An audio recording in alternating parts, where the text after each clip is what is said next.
சந்தோஷம்தான்.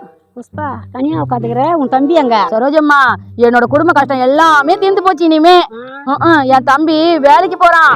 40,000 சம்பளம். ஆமா, நேத்துல இதுதான் போறானே. எனக்கு ரொம்ப சந்தோஷமா இருக்கு. இனிமே நாங்க ஜாலியா இருப்போம். எனக்கு ரொம்ப கஷ்டம் எல்லாமே தீர்ந்துச்சு. கஷ்டம் தீரப்போதா அவளுக்கு?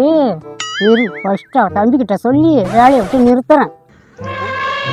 சரோஜம்மா அக்கா கிட்ட உட்காந்து பேசிக்கிட்டு அக்கா வர ஐது என்னன்னு தெரியலையா? சரோஜம்மா நான் கேட்போம்.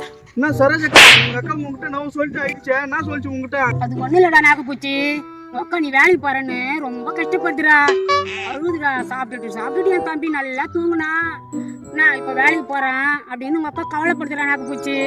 அப்படியா சொல்லிச்சியா? எங்க அக்காக்கு என் மேல எவ்வளவு பாசம் பத்தியா? இனிமேட்டு இந்த வேலையை வேணாம், ஒண்ணு வேணாம், நான் ஓனர் போன பண்ணி சொல்லிடுறேன். ஹலோ ஓனர், வேலை வரல. நான் எங்க அக்காவுக்கு வேலைக்கு போறது ரொம்ப மனசு கஷ்டமா இருக்குதான், நான் வேலைக்கு வரல ஓனர். முடிஞ்சிடுச்சு, வரண்டா நாகப்பூச்சி. ஏக்கா நீ ஐவாதக்கா, நான் வேலையை விட்டு நின்ட்டேன். என்னது வேலையை விட்டு நின்ட்டியா? ஏக்கா நீ தான் சரோஜாக்கா உண்ட, நான் வேலைக்கு போறது ரொம்ப கஷ்டமா இருக்குதுன்னு சொன்னியாமா, அதனால ஓனருக்கு போன் பண்ணி சொல்லிட்டேக்கா வேலைக்கு வரமாட்டேன். டேய், அந்த சரோஜம்மா பேச்சை கேட்டு நீ நின்ட்டியா வேலையை விட்டு? நீ வேலைக்கு போறது சந்தோஷமா இருக்குதுன்னு சொன்னேன்டா. அந்த கேள்வி பேச்சை கேட்டு